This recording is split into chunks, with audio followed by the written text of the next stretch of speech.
in the basement area. All my tools and everything in there is not usable anymore. The county kind of inspected it and said that we weren't allowed to use this half of the house. You can't live in this area right here, so we have to stay over there on that other side. Hey, it's Jordan. I am in Flint, Michigan, East Palestine, Ohio, Tumwa, Iowa. Please support the only independent outlet on the ground covering what the corporate media covers up. My name is Jason Peters, reporting live for Status Coup. We are in Fairview, North Carolina, and I am here with George Toineeta, a victim of Hurricane Helene. We are outside of his home, and we'll go see what his current accommodations are. But first, George, could you please introduce yourself? Tell the people at home a little bit about who you are, a little bit about your journey. My name's George Toineeta. I've been all over the country. We made our home here, been here for 18 years or more. And we just got ravished by this storm that came through, and we're just trying to get everything rebuilt and put back together. So walk us through what happened on the day of the hurricane. We're standing here. You could see in the back there's been clear landslides. Could you walk us through what exactly that looked like on the date of Hurricane Helene? It was terrible. It was a mess. There was so much rain and water coming off of the mountain that washed down all of these trees, popped the propane tank out of the ground and busted it up. Washed our driveway out. Had about 4 feet of water in the house. It was horrible. You had mentioned your car was right there. Could you tell the people at home what had happened to your car? Yeah, my truck was sitting right here, and I came and looked, and I'd seen it had moved over about 3 feet, and I was thinking about coming out and getting it, and baby girl says, don't go out there. And I came back and looked about 5 minutes later, and it was gone. It was halfway down the field down here, sitting up against one of these tiny houses in my neighbor's property. It's total. It ain't no good out of it anymore. Hey, have you had any luck with anything like your car insurance and trying to get a replacement? No, I just had...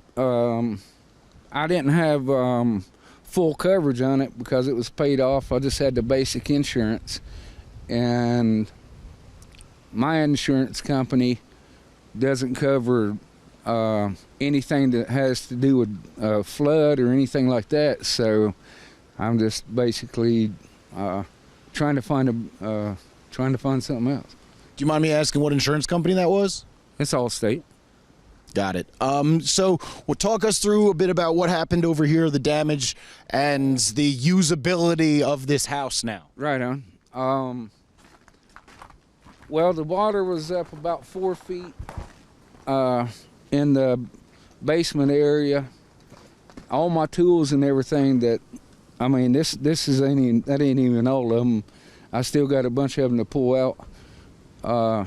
Everything in there is not usable anymore, and the county kind of inspected it and said that we weren't allowed to use this half of the house, or limited use is what they said. That you can't go mess around. You can't live in this area right here, so we have to stay over there on that other side. And so what happened on the other side that made you no longer want to stay over there? Well, what happened over there was from the wind damage from the hurricane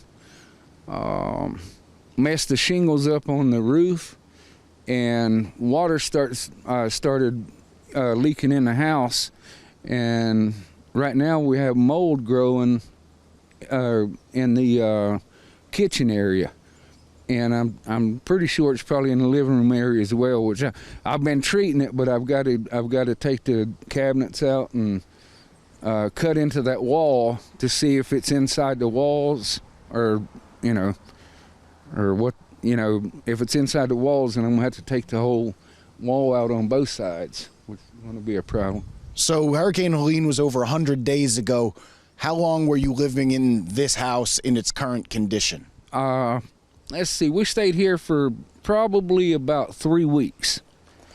And once I noticed the mold developing in the kitchen cabinets and we cleaned everything out, then we found somewhere else for these babies to stay.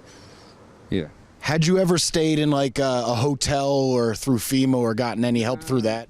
We haven't gotten, not to my knowledge, we haven't gotten anything from FEMA. Still arguing with the insurance company about what they're going to cover and stuff like that. Let's see, I thought there was another outfit we talked. And I'm not beating up Samaritan's Purse, but they came by here 2 or 3 weeks ago. I haven't heard anything back from them. And like I said earlier, when I saw that, what is it, the Redneck Housing Relief, and I signed up for that one night, and the very next day I got a call from Nathan. He talked to me, and they were gonna come down on a Sunday, but they had something that they had emergency or gotten a situation that they had to work through. But they came down Monday. I mean, just like that. That was it. So let's go walk over to where you're currently staying, and at the moment, where are the children that you take care of? I was told that you take care of your grandkids. Yes, they're in they're in school right now, but they stay down on the road. They don't stay in the house. Oh, so you have like neighbors helping out? Yes. And it's been great to hear. Like, I've never been to Western North Carolina before, but it's been great to see the amount of community efforts, people helping one another. Has that been your experience? Oh, absolutely. Yeah, when this first happened, it was a mess. My neighbor lives up the road up there. His name is James. James McInich. When it first started happening, everything was okay. We would go out on four-wheelers and take supplies to people, in the community. They'd have these supply drops, and we'd go and, pick the stuff up and put it on the four-wheelers, take them, to the people that weren't able to get out. So we started doing that right off the bat. And I feel like I should ask you this. Myself and John went down to the Cherokee reservation to see how they'd been affected, and it seems like, to my knowledge and from the people we talked to, that the mountain actually kind of protected that side. Mm-hmm. But on this side, kind of got devastated. Yeah, it was more on this side of the mountain. Cherokee, I think I talked to a guy over there, and I think he said they lost one house that got washed away or something, but for the most part, I don't think it was that bad. Yeah, and it was good to hear that at least some of the communities have been spared, but it's very spotty, like where the devastation has happened. There's even some houses on this road that aren't like taken down. Right on the other side of this mountain is Craigstown, and when we finally was able to have access to it, to ride up through there, can't recognize the place. I mean, all the houses is wiped out, gone. They lost what they've said so far is like 13 souls. Got washed away. A lot of old people, stuff like that. So you had said that the Redneck Housing Relief people, Nathan, who we actually interviewed, he was our first interview when we got to North Carolina. We just bumped into him. Man, he's a great guy, I'll tell you. He is. Him and his wife, his crew. I mean, I talked to them one time, and they showed up. And they showed up. So now, what is the plan for these two tiny homes moving forward? Well, right now, I just got them yesterday, so Right now what I'm doing is I got these ready heaters. I'm a contractor. I got to get some power in here, warming them up. I'm going to get them set up, and they were generous enough to leave me a generator so I can get power to them. So I'm going to warm them up, get these beds set up. That way the babies can come back to the house. They can stay here. So 100 days ago, this disaster hits. Mm-hmm. How different was your life pre-Helene? Could you take us through what your day-to-day was then to what your day-to-day is now? Well, my day-to-day then was that we get up in the morning, fix the baby's breakfast. Their mom would take them to school, and I'd leave and go to work. I'd have jobs to go do, which it was a little bit of a struggle once my truck got washed away to finish. I'd had about 3 jobs going on that I needed to take care of. Thankfully, my friend of mine down here, he's a landscaper, which he does a little bit of carpentry work and stuff like that. So I call him up, tell him, I say, listen, I got 3 jobs I need to take care of. And so he'd come and pick me up in the morning after the kids left, and we went and finished up those 3 jobs, but I haven't been able to take on another one since then because, I can't keep putting him out trying to take me to go do a job. So. Yeah, and you're tucked in pretty deep into the mountains. I bet it's hard to get to and from work since you've lost your truck. Oh, yeah, it is. It is hard. It's impossible. I can't, unless I call Matt and have him come and, pay him to take me to work. On the drive up, I was thinking that because we're like 6 miles from the main road, and that main road ain't even a main road. I know. Yeah, I know. It's a long ways down in here. But, yeah, I've just, ever since then, I've just been concentrating on trying to get my house straightened back out, get the mold out of there and get the roof fixed and stuff like that, and that's about it. What are your primary needs to move forward from this disaster? Well, let's see. I would say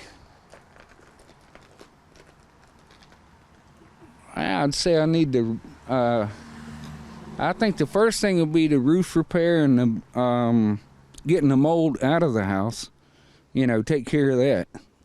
Get the kitchen put back together, which I got to pull cabinets out from the walls and stuff. And yeah, I got to find a truck. I got to find something to get to working. So what do you think the path forward is for you? You got to get all that stuff dealt with. How long do you think your personal recovery will take? You think a year? I think, to be honest with you, I think when I find a vehicle, a truck that I can use, then with the people that I can bring down here to help me, which I'll have to pay them, but I think about 6 months. It should be about 6 months. We ought to have it all back together. Is there anything else that you think the people at home throughout America and internationally should know about your experience living through Hurricane Helene?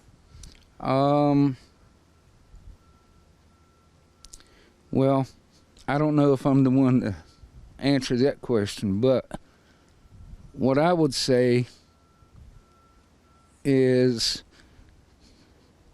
that if you made it through and your family made it, then you should be grateful for the blessings that you have.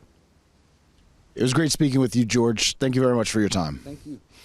Did you want to talk about, you mentioned 13 people just in this neighborhood washed away? Mm-hmm. All right, yeah. You had mentioned that 13 people in this neighborhood have been washed away. the overall death toll for North Carolina is supposedly 105 for the entire state. Do you believe that number? I don't. I personally, I think it's more than that. But I don't have any way of proving that. But I think it's higher than that, actually. I think they're downplaying it a little bit. Yeah. Why do you think they're downplaying? Why do you think that they're downplaying it? I'm not really sure why they're downplaying it. It might be, it could be 1,000 reasons. It could be to, I don't know, maybe I probably shouldn't even say this, but it could be that the government is trying to downplay the count because of trying to probably save money and not having to, help, this many more people and stuff like that. I really don't know why they would do that. It doesn't make any sense to me, but I think it's more than that. Cause I know for a fact there was 13. There ain't no telling how many people got washed away in Asheville, downtown area. That place is devastated, and I know how many homeless people are down there. I see them all the time, and they got washed away. They probably haven't even found them all yet. So You're not the first person to bring that up. A lot of people mentioned how large the homeless population was in Asheville, and now you drive through and there's not much of it. yeah, exactly, because they got washed out from that storm that come through. They got washed away. And the sad part about it is, I'll be honest with you, I don't think the government cares, because that's just something that they don't have to deal with right now. It got rid of all the homeless people or whatever, but it's just, I don't know, it's a mess. Well, George, is there anything else you want to tell the people at home? Just be thankful for your blessings. Thank you very much, George. My name is Jason Peters, signing off for Status Coup in Fairview, North Carolina.